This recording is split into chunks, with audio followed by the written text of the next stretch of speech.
यह कहानी है लखन और बिरजू नाम के दो दोस्तों की। बिरजू और लखन दोनों ही बचपन के पक्के दोस्त थे। समय के साथ साथ अब दोनों बड़े हो चुके थे और दोनों की शादी हो चुकी थी। लखन की पत्नी का नाम सीमा है और उनके दो प्यारे प्यारे बच्चे हैं। लखन की पत्नी सीमा बहुत समझदार और सहनशील है। बिरजू की पत्नी का नाम अनुराधा है। उनकी एक प्यारी सी बच्ची है। लखन और बिरजू दोनों ही बड़े व्यापारियों की दुकानों पर मजदूरी करते थे और मजदूरी से जो पैसा आता था वह दोनों अपनी अपनी पत्नियों को दे देते थे। लेकिन कुछ समय से लखन के पास कोई काम नहीं था, जिससे उनके घर में बहुत परेशानी हो रही थी। आखिर ऐसे कब तक चलेगा? हमें खर्चा चलाने के लिए पैसे की ज़रूरत है। मेरे पास माँ के दिए जो कंगन थे उसे गिरवी रखकर इस हफ्ते का राशन जैसे तैसे लेकर आई हूँ। अब ऐसा और नहीं चलेगा। तुम कब से घर पर बैठे हो, कोई काम क्यों नहीं ढूंढते? मैं कोशिश तो कर रहा हूँ लेकिन अभी कुछ काम मिल नहीं रहा। तुम जानती हो कि बाहर कितनी मुश्किलें हैं। मैं समझती हूँ लेकिन तुम और भी कोशिश कर सकते हो। हमारे बच्चे की पढ़ाई, घर का खर्चा सब कैसे चलेगा? बिरजू को देखो, वह भी तो रोज़ काम पर जाता है और तुम्हें देखो रोज़ यूं ही खाली हाथ लौट कर आते हो। तुम जाकर बिरजू से ही बात करके देखो, क्या पता वही तुम्हें कहीं काम दिलवा दे। तुम ठीक कहती हो सीमा, मुझे एक बार बिरजू से इस बारे में बात करके देखना चाहिए। तुम फिक्र मत करो, मैं सब ठीक कर दूंगा। तुम बस मुझे कुछ समय दो। अगली सुबह लखन बिरजू के घर जाता है।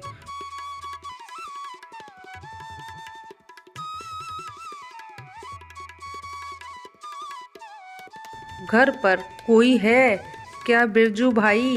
ओ बिरजू भाई, बाहर आओ। जी लखन भैया, कहिए कैसे आना हुआ? भाभी जी, जरा बिरजू को बुला दीजिए, वह अभी घर पर नहीं है। शायद सुरेंद्र चाचा के खेतों पर होंगे। अगर ज़रूरी काम है तो आप खेतों पर जाकर मिल लीजिए। लखन खेतों की ओर निकल पड़ता है।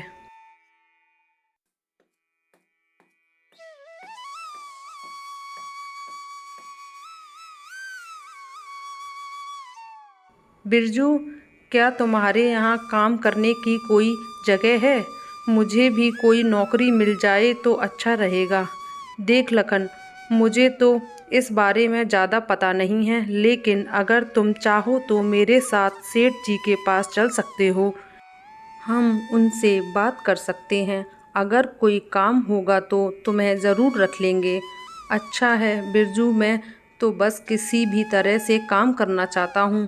चलो हम सुबह ही चल पड़ते हैं। हाँ ठीक है, कल सुबह जल्दी मिलते हैं। अगले दिन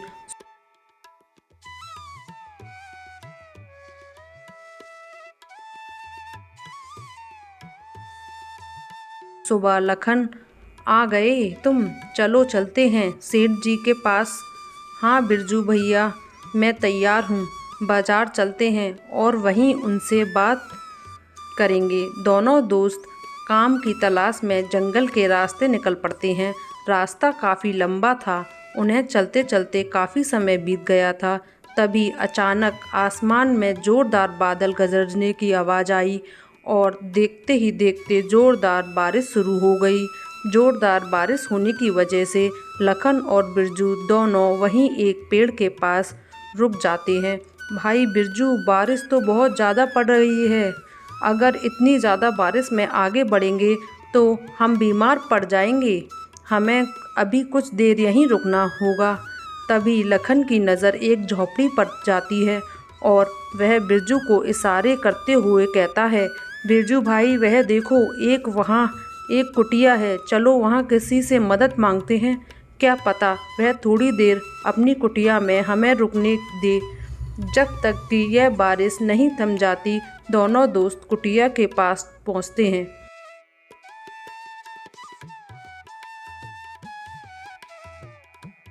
कोई है क्या? हमें थोड़ी सी मदद चाहिए थी। हाँ बेटा, अंदर आ जाओ। जब दोनों अंदर जाते हैं तो उन्होंने देखा कि अंदर एक बूढ़ी माँ बैठी हुई थी। अम्मा, हमें थोड़ी मदद की तलाश थी। हम बाजार के लिए निकले थे और अचानक से ज़ोरदार बारिश शुरू हो गई और हम इसी जंगल में फंस गए। थोड़ी आश्रय की ज़रूरत थी जब तक कि बारिश बंद नहीं हो जाती। अगर आप बुरा ना मानो तो कुछ देर हम आपकी झोपड़ी में गुजार सकते हैं। बस बारिश रुकने के बाद हम यहाँ से चले जाएंगे। हाँ, क्यों नहीं बेटा, बैठो, तुम जितनी देर चाहो यहाँ रुक सकते हो। दोनों वहाँ चुपचाप बैठ जाते हैं। बूढ़ी माँ चूल्हे पर खाना बना रही थी। खाने की बहुत सुगंधित खुशबू आ रही थी। खाने की खुशबू दोनों का ध्यान बार बार चूल्हे की तरफ ले जा रही थी, पर वह यह सोचकर अपने मन को मार लेते थे कि बूढ़ी अम्मा ने थोड़ा सा ही पकाया होगा। अम्मा उन दोनों के मन की बातें अच्छे से पढ़ लेती थी। आ जाओ बेटा, खाना खा लो, खाना पक गया है। दोनों का मन तो खाने के लिए काफ़ी कर रहा था, पर वह अपने मन को टालते हुए कहते हैं, नहीं अम्मा, आप खाओ, आपने तो थोड़ा ही पकाया होगा, पहले आप खा लो। बेटा, यहाँ हम तीनों के लिए पर्याप्त खाना है, आओ खा लो। अम्मा, यह खाना तो बहुत ही स्वादिष्ट है, ऐसा स्वाद तो हमने आज से पहले कभी नहीं चखा। अम्मा, आप यहाँ इतने घने जंगल में अकेले रहते हो, आपका क्या कोई परिवार नहीं है? बेटा, मेरा भी एक ज़माने में भरा फूला परिवार था। हम एक छोटे से गांव में रहते थे।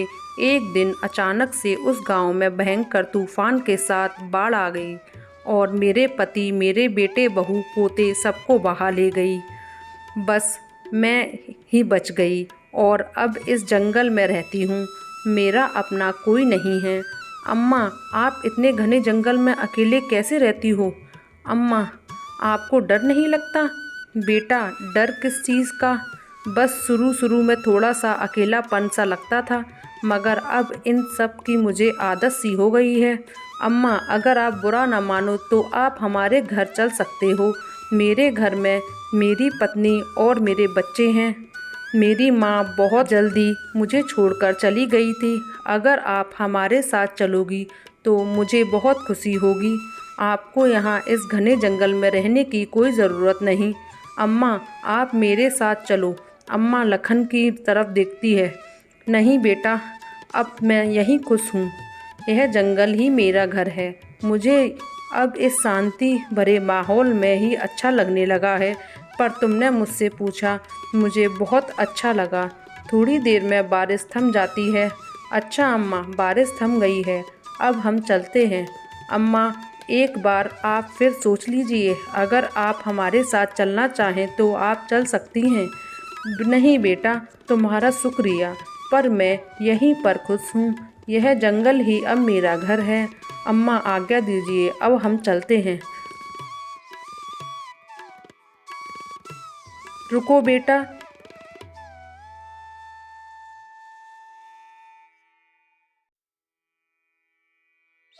तुम मुझे बहुत ही नेक दिल लगे हो। मैं तुम दोनों को कुछ देना चाहती हूँ।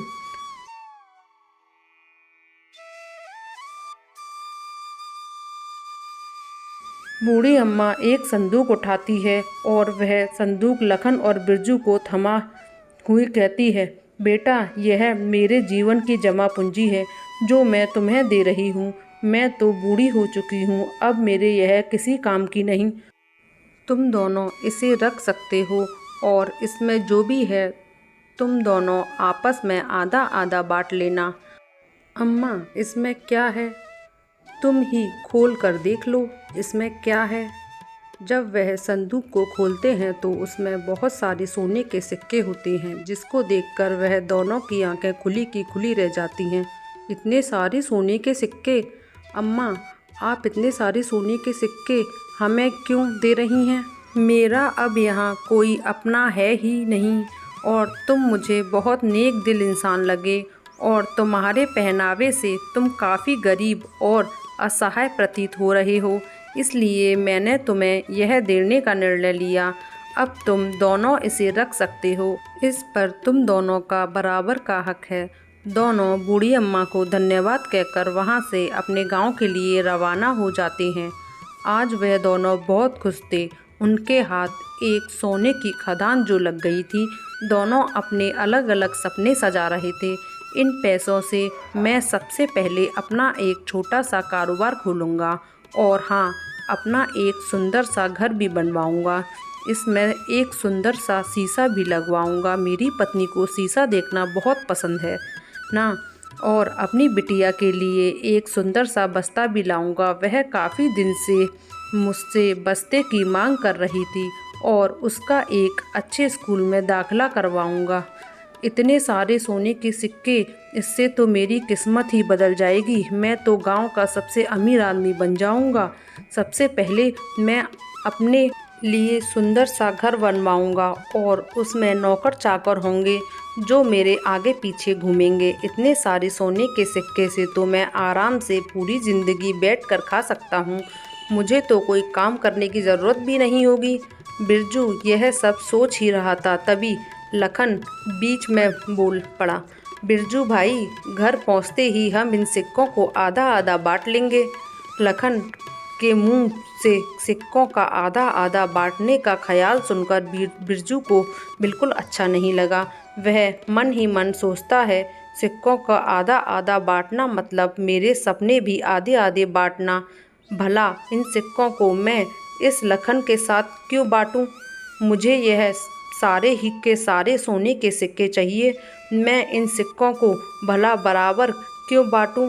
मुझे तो पूरे के पूरे सिक्के चाहिए। पर मैं ऐसा क्या करूं जो यह सिक्के केवल मुझे मिलें? यह लखन तो घर पहुंचते ही आधे सिक्के ले ही लेगा।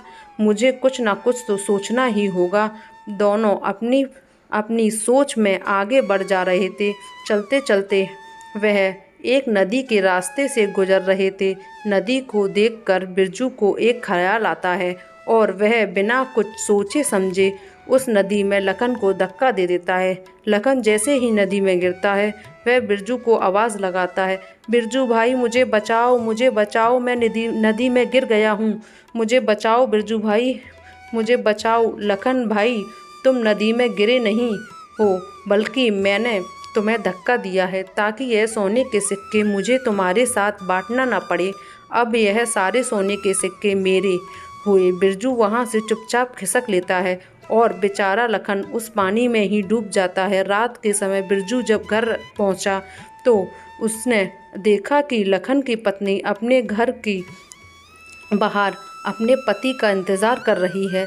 जब सीमा ने बिरजू को आते देखा तो उसने बिरजू से पूछा, भैया लखन जी नहीं आए? वह कहाँ रह गए? वह भी तो आपके साथ ही गए थे ना? बिरजू ने सारी बात को छुपाते हुए कहा, हाँ बहन, लखन और मैं हम दोनों साथ ही गए थे और मैंने अपने मालिक से बिरजू की बात भी करवाई थी और मालिक ने उसे कल से काम पर आने को भी कह दिया था। इसके बाद लखन वहाँ से चला गया था और मैं अपना काम करके अभी घर लौटा हूँ।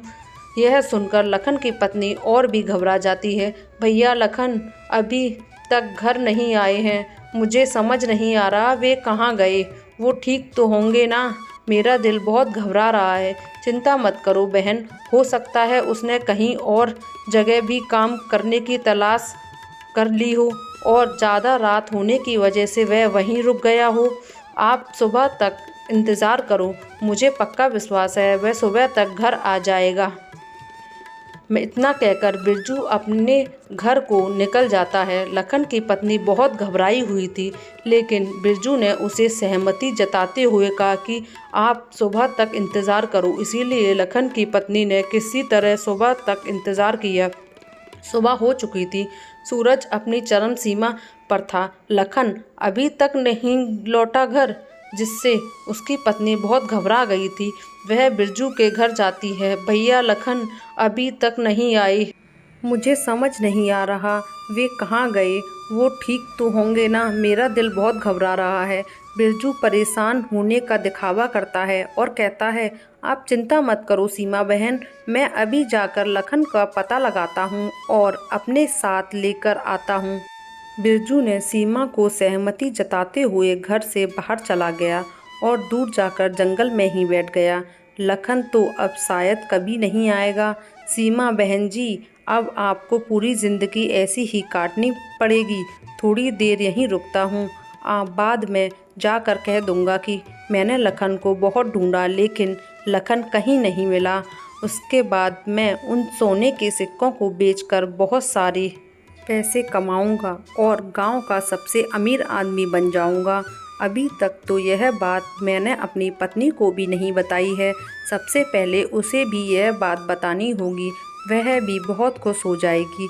कल रात तो मैं चुपचाप दबे पांव कमरे में जाकर उन सोने के सिक्कों को छुपा दिया था, लेकिन कहीं अगर मेरी पत्नी की उन सोने के सिक्कों पर नज़र पड़ गई तो वह पूरे गांव में शोर मचा देगी।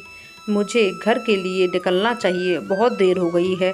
बिरजू वहाँ थोड़ी देर आराम करता है और आराम करने के 4-5 घंटे बाद वह फिर अपने घर के लिए निकल जाता है। वह बहुत निराश होने का दिखावा करके सीमा के घर पहुँचता है और सीमा को आवाज़ लगाता है, सीमा बहन, ओ सीमा बहन, बाहर आओ। सीमा बाहर आ जाती है और वह सीमा को बताता है कि उसने लखन को बहुत ढूंढा और उसे लखन कहीं भी नहीं मिला। सीमा बहन, मैंने लखन को बहुत ढूंढा लेकिन उसका कहीं पता नहीं चला। पता नहीं लखन भैया कहाँ हैं। अभी सीमा के पीछे से लखन बाहर आ जाता है। लखन को अपने सामने जीता जागता देखकर बिरजू के तो पैरों तले ज़मीन ही खिसक जाती है। लखन, तुम यहाँ कैसे? क्यों बिरजू भैया, मुझे यहाँ देखकर तुम्हें खुशी नहीं हुई? बिरजू लखन की बातों का तो जवाब नहीं देता। बिरजू का दिल धक धक कर रहा था क्योंकि वह लखन को देखकर बहुत हैरान था और उसको लखन से डर भी बहुत ज़्यादा लग रहा था। लखन ने सीमा बहन को सारी बातें बता दी होंगी।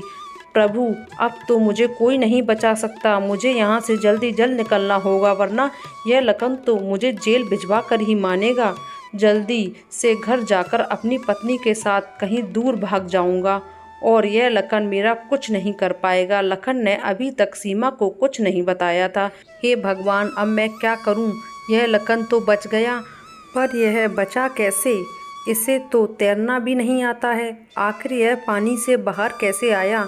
मैं आज ही अपनी पत्नी के साथ इस संदूक को लेकर इस गांव से हमेशा हमेशा के लिए भाग जाऊंगा।